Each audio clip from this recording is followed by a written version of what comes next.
واسه آی هوشیاره.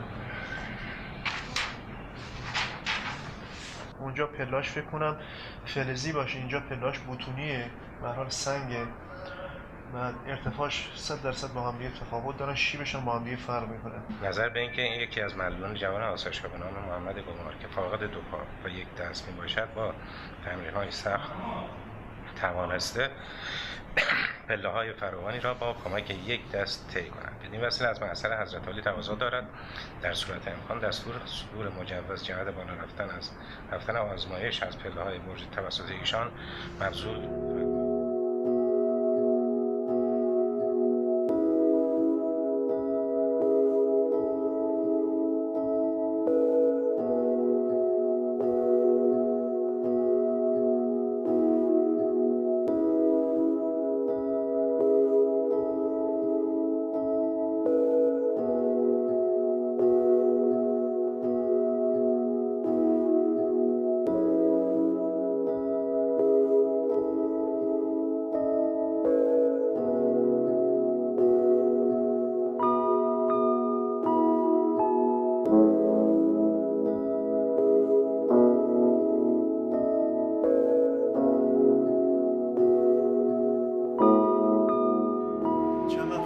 فیزیوتراپی رو زمین بود، یه دفعه دیدم یه خیزی برداشت و پرید رو تخت. آره من یه لحظه با توجه به این به قول من ذهنیتی که از قبل داشتم در خصوص این مسئله، یه لحظه این جریان تو ذهنم به هر حال زده شد که این محمد اون کیسی که ما داریم دنبالش می‌گردیم میتونه اتفاقا کیس مناسبی با توجه که این بیماری ارثی ژنتیک آمیلیا هستش و این کیس‌ها کیسایی که حتی ممکنه 3 اندام مثل این مورد ما که 3 اندام نداره، یه اندام داره و حتی انگشتان دستش هم 2 تا ناقص هستش، ولی چون مدت زمان طولانی باید دست کار کردن اندازه فیزیکی این قدرت خوبی رو داره میتونه. بله من احتمال زیاد میدونم که بتونه برج میلاد و پلهاشو بالا ببره. یعنی اونجا می حرکتش اگه نگاه کنی خوب داره، اون حرکت رو تخت هم هستش، حتی پله‌های کوتاه هم میتونه به راحتی پله‌ها رو بره. خیلی عالیه. محمد چطوری؟ حالت خوبه؟ خسته نباشی. موردش خوبه. فکر می‌کنم موفق‌آمیز باشه.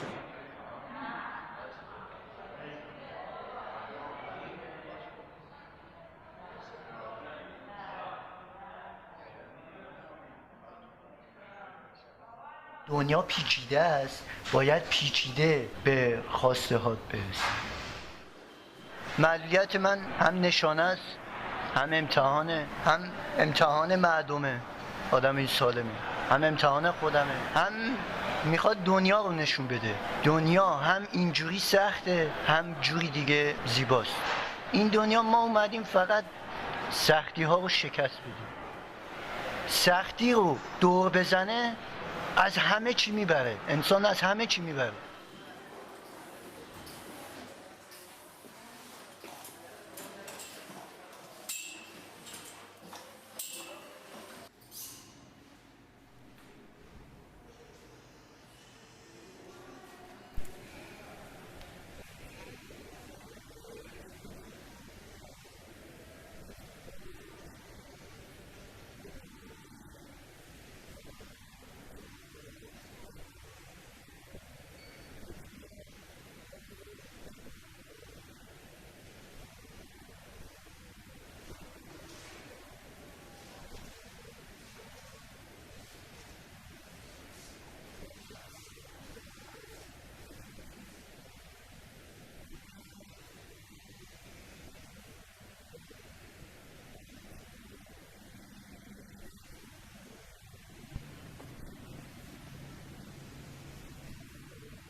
من خودم شخصا خیلی پیش خودم فکر کردم خدا چشگیه این که میگن نوره نوره، ولی نه، نوری که میگن هست اون نور رو باید پیدا کنیم، باید حسش کنیم. انسان از روحشه، جسم هیچی نیست. من اگه روحیم خسته باشه جسمم هم خسته است، جسمم به راحتی حرکت نمیکنه. مهم روحه، روح رو باید قوی کنی، روح باید آسمانی کنی، روح باید احساس کنی یه روزی میخوای بری توی آسمونا. باید احساس کنی پیش خودت تو آسمونا رهایی، هیچ چیزی نیست به جز خدا، هیچ چیز دیگه نیست. بعضی موقع تو خوابا من دیدم، تو خوابا احساس میکنم تو دنیا نیستم، تو دنیای دیگم و نمیدونی چقدر لذت داره. موقعی که بیدار میشی ناراحت میشی که چی شد، احساس میکنی روی زمین نیستی، تو دنیا نیستی، اصلا تو این هستی نیستی، جای دیگه ای و خودت هم نمیدونی کجایی.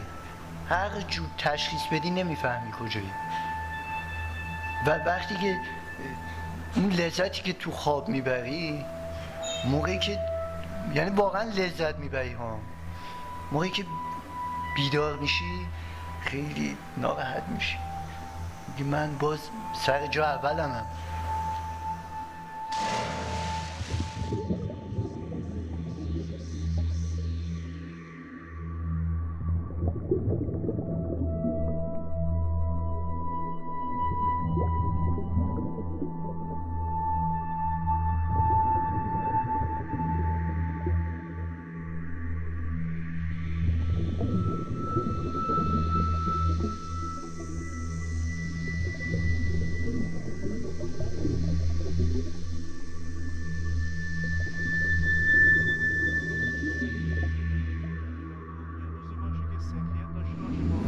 نظرم اینه که روزی که باید صعود کنی پله‌های برج میلادو یه روزی باشه که سنخیت داشته باشه با معلول و معلولیت. فکر کنم 12 آذر روز جهانی معلولین روز خیلی خوبی باشه.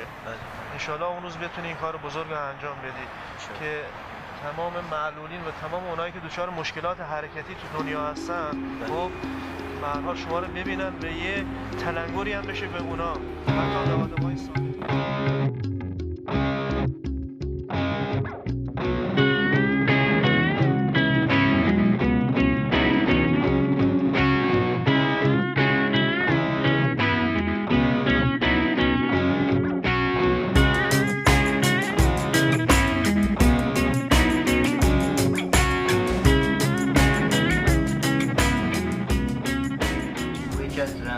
چه می اومدن با ویلچر می اومدی؟ میگم لاستیکاش سابیدگی داشت، به خاطر اون لاستیکاش رو ترمز می‌گرفتم. داشتی می اومدی برای تمرین کردن؟ آره یه دفعه اومدم خودم رو نگه دارم، دستم یه دفعه با سرعت از اون سطح شیبدار با سرعت میای پایین، احتیاط هم نمی کنی. با شدت اینجوری خود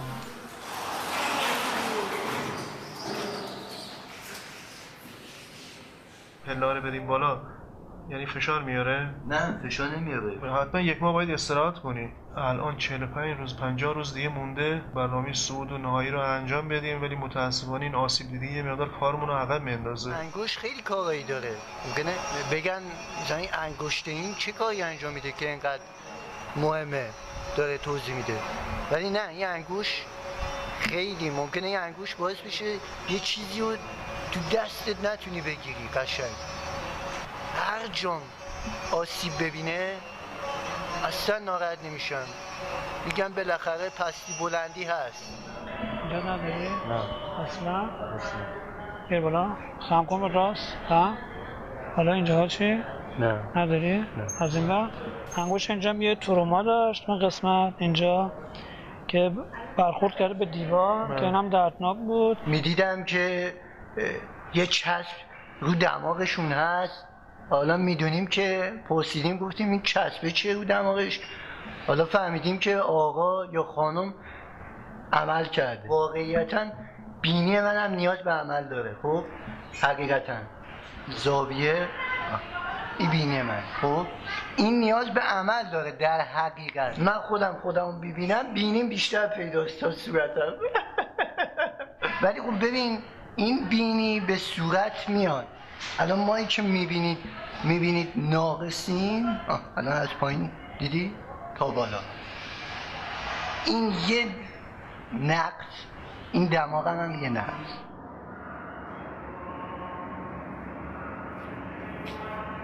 نه بهتر شد. بالاتر از خودم رو میبینم خوشحال میشم. خودم رو تو فیلم میبینم، اگه خودم تو عکس ببینم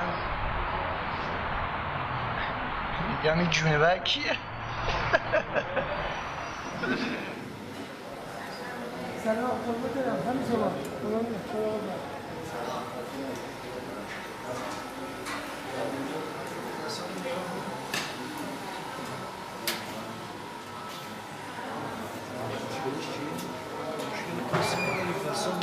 خیلی خوب و قوی. دست گوسیلاست.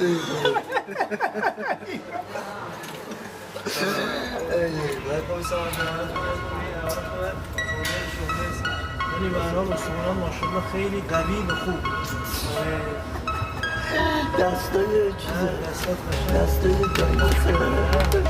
شروع ماشاءالله خوبه.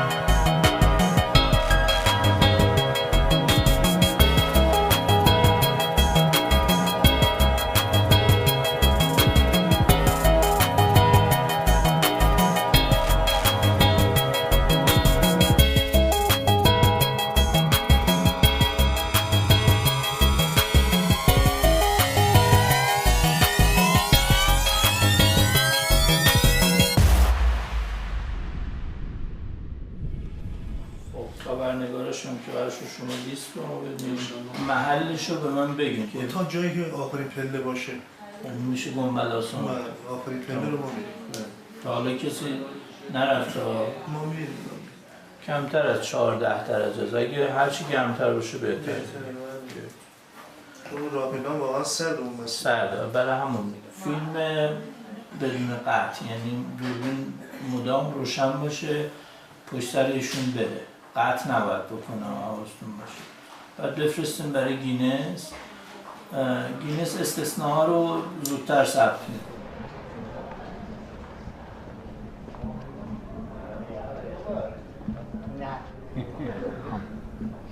من دارم دوربین کار نکردم، توقع نکردم.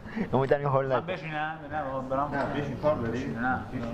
این کار باید انجام بشه. حالا تو میخوای انجام میدی. قبلا امید رفت، ماشاءالله رفت بالا، با هم بودیم، موفق شد. حالا نوبت توه. حالا ببینیم تو چی کار میکنی. ما خودم دیدیم یه معلول همین کاری کرده بوده، یه جانباز خیلی موفق بوده. انشالله تو موفق میشه. فقط خودتی تمرکز کن، اراده قوی باشه، انجام میده انشالله. الان کی تمرین ساعتی چند دیگه تمرین داری؟ همون یکیه یا نه؟ 12 شده الان تمرینت. خیلی خب میتونی یه لحظه نخوری، استراب و استرس یه کوچولوشو داشته باشه آدم اب نداره، اما اینکه بخوای مثلا استرابت اینقدر بالا بره که تاثیر بگیره نه. اینقدر سرش شلوغ شد دیگه تمرینات و کارهای فشرده‌ای که براش پیش اومد اسلام یادش رفت. مثل که نماز مال آدمای بیکاره. آره نه، همت بلند دار که مردان روزگار با همت بلند به جایی رسیدن.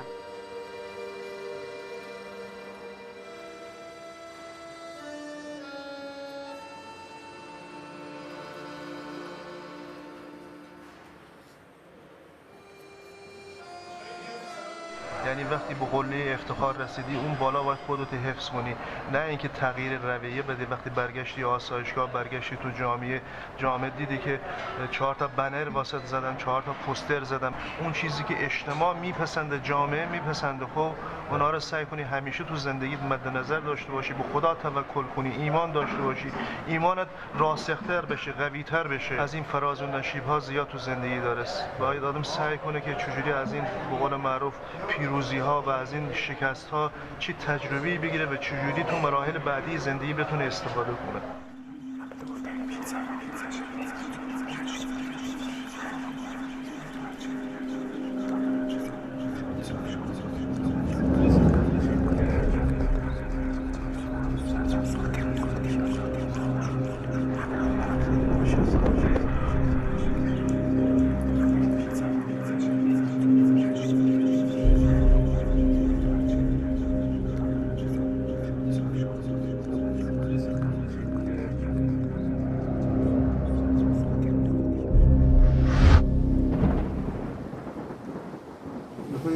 دو تا مثلا 100 تا پله میرفته، یه فشارخون میگرفتن، نبضشون میگرفتن دوباره میرفته. حدودا مثلا بوده بکنم 1 ساعت و ربع شدش، ولی اون تایمی که تو راه بوده 40-45 دقیقه بودش. شما زنگ زدی چی گفت؟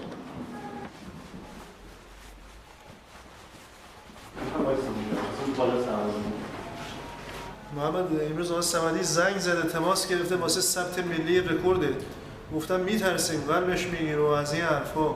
نه ما خب چون یه بار رفتیم هم آزمایش کردیم هم هر روز من یک سال داریم کار میکنیم نداشتیم. یعنی اگه کوچکترین مشکلی باشه میگه خودش.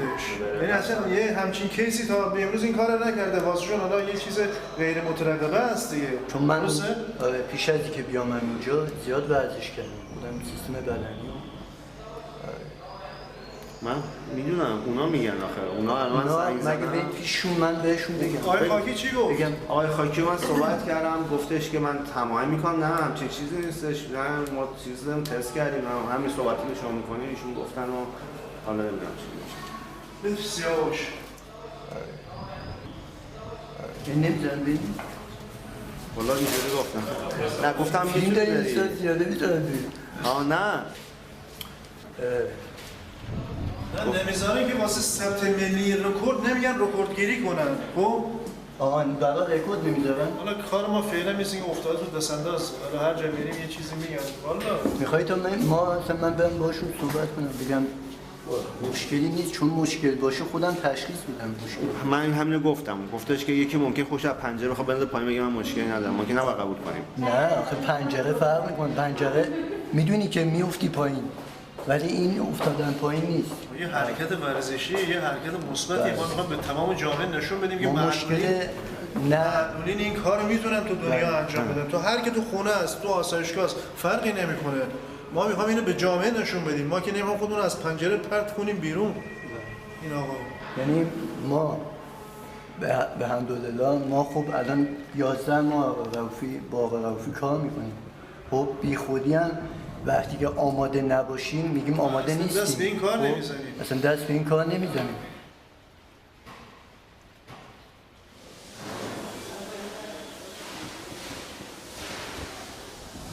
سلام آقای خاکی، من دارم تمرین میکنم. آقای خاکی این قضیه ثبت رکورد چی شد؟ مثل اینکه موافقت نکردن. بفرستیم تاییدیه پزشکش و همه اینا قلبش این چیز داریم دیگه، همه رو شما دیگه. آره آقای خاکی یه کاری کن، زحمتی بکش که این بنده خدا 1 سال داره مدام تمرین میکنه. بذار کارش نتیجه داشته باشه، لااقل یه جایی ثبت بشه. این امیدش به همین ثبت شدن ها. قربونت یادت نره. دستور دادین من اون نامه رو آوردم خدمت بچه‌هاتون اونجا، شما تشریف نداشتید. نامه برای این آقای گمار که میخواد از پله‌ها بره 12 آذر بالا. امروز زنگ زدن میگن که یه همچی چیزی امکان نداره که بخواد ایشون اینجوری بتونه بره بالا.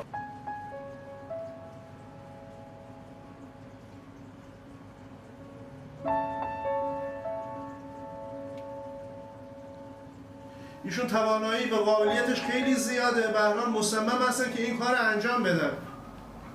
بله.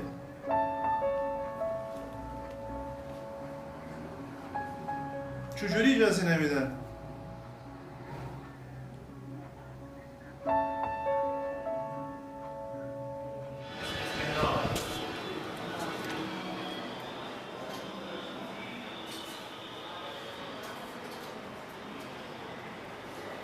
بچه محمد نیست؟ نه بیرونه. کجا؟ بعد بیرونه از شما میاد تو اتاقش میخواه بعد اصابش خوده باش حرف میزنی جواب نمیده.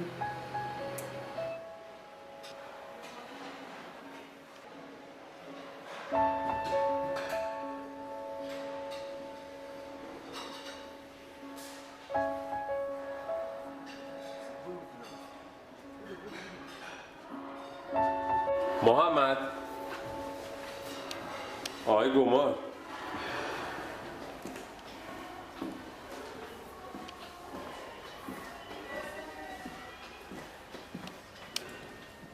کجا میری؟ ببخشید رو صدا ندارم.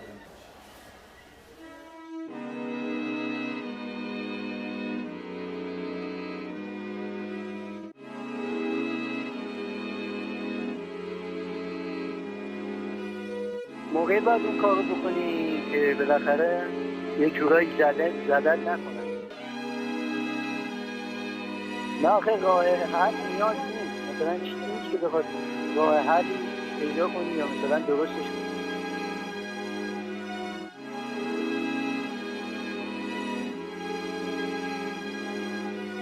دیگه من گفتم حالا که اینجور شد قیدشو میزنم. این هدف خیلی بزرگه ولی من احساس میکنم از بزرگترش هم انجام بدم به کام من خوش نمیاد، یعنی دیگه بیفایده است. درستم ساعت کنیم زمین هم کنیم طلا، این دل من راضی بشه و دل من آخه راضی بشه.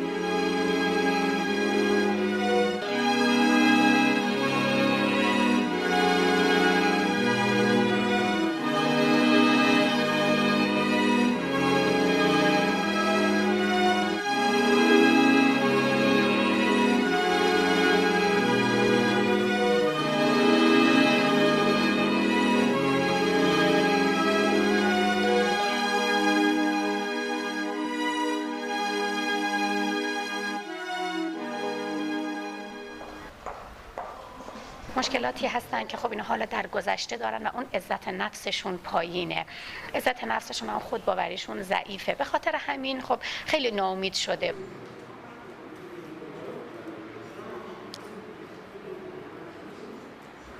الان نامه‌شو من چیز کردم به یه کردم فکس بشه، بزنیم فکس شد. این بنده خدایی که بهش زنگ زدی تازه ادعاش هم میشد که بفرست و من سریع انجام میدم و حالا گفتم اینایی که امروز اومده بودن میگفتن اصلا به اون ارتباط نداشت.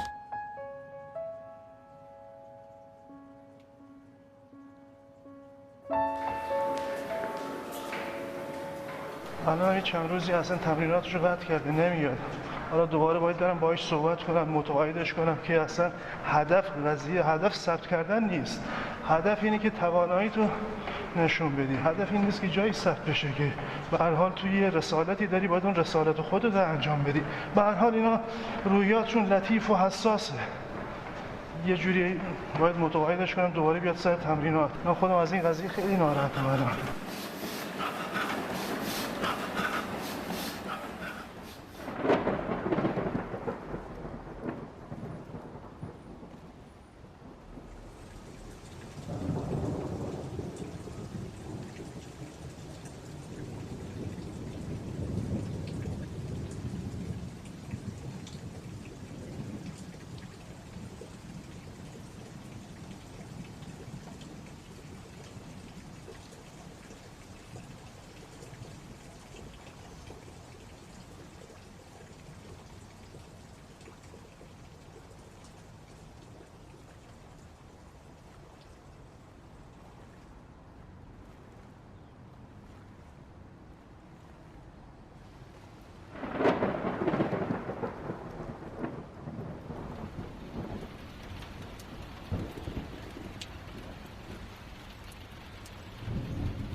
و سلام جناب آقای شهریاری و برای بچه‌های پخش شبکه رادیویی تهران روز همگی بخیر باشه انشالله. و از زیر قرآن ردش میکنم که پله‌های برج میلاد رو بالا بره. آقای محمد گمان سلام به شما، روز بخیر. من آرزوی توفیق دارم براتون. سلام، آرزوی خسته نباشید به همه شماها و مردم ایران میگم و ما یه پیام داریم برای کل دنیا و کل مردم دنیا. همونطور که در تمریناش آقای رئوفی کمکش میکردن اینجا همون شرایط رو میخوایم داشته باشیم. دوستان ما 5 دقیقه دیگه این قضیه رو استارت میزنیم. تنها کسایی که دنبالش میرن و اینکه جلوی این دوستمون هستن که تایمو داشته باشن من و 3 نفر دیگه هستن به علاوه پزشک. بقیه خبرنگار هر کسی میخواد پشت سر ورزشگاه با فاصله 10 تا پله حداقل. من در کنار از جلو کسی نیستن. حالا بزرگواری بفهم بله ما ازشون ان شاء الله همراه ما هستن.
ماساژ می‌کنم؟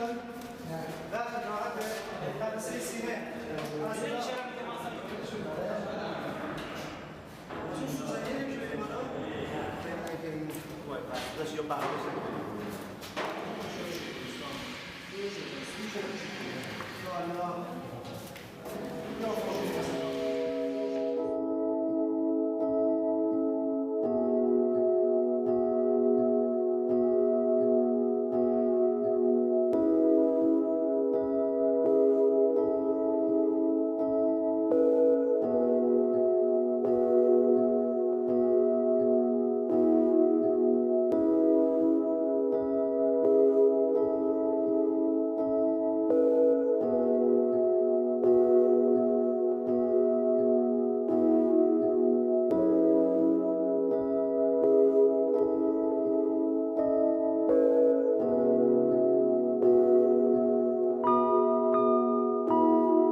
آره یه امضا بزن اینجا.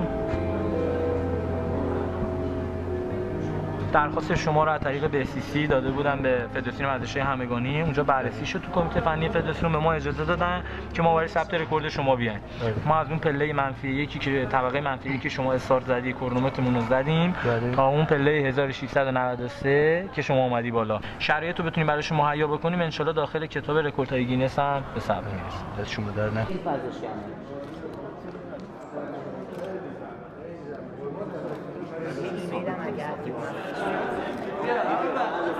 این بسد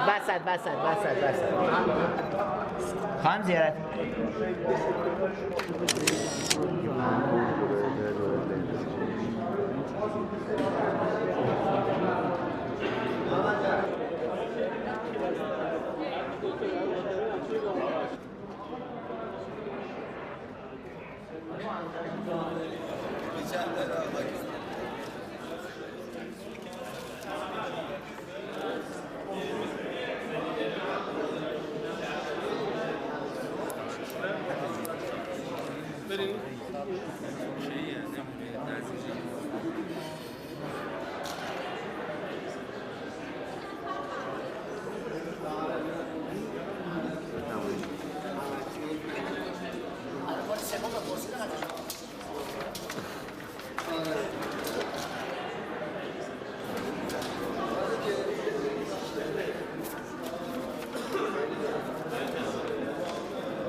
بعد چشماتو ببند، چند لحظه برو تو خودت.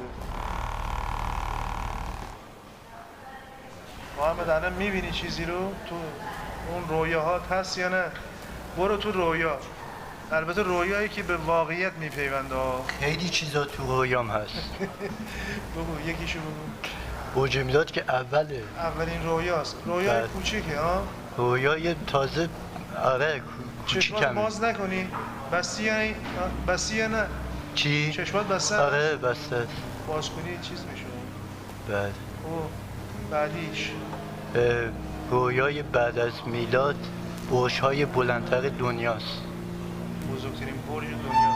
کدوم برج؟ برج الخلیفه است؟ برج خلیفه، برج دبی، بلندترین برج دنیا با ارتفاع 828 متر. میتونی بری؟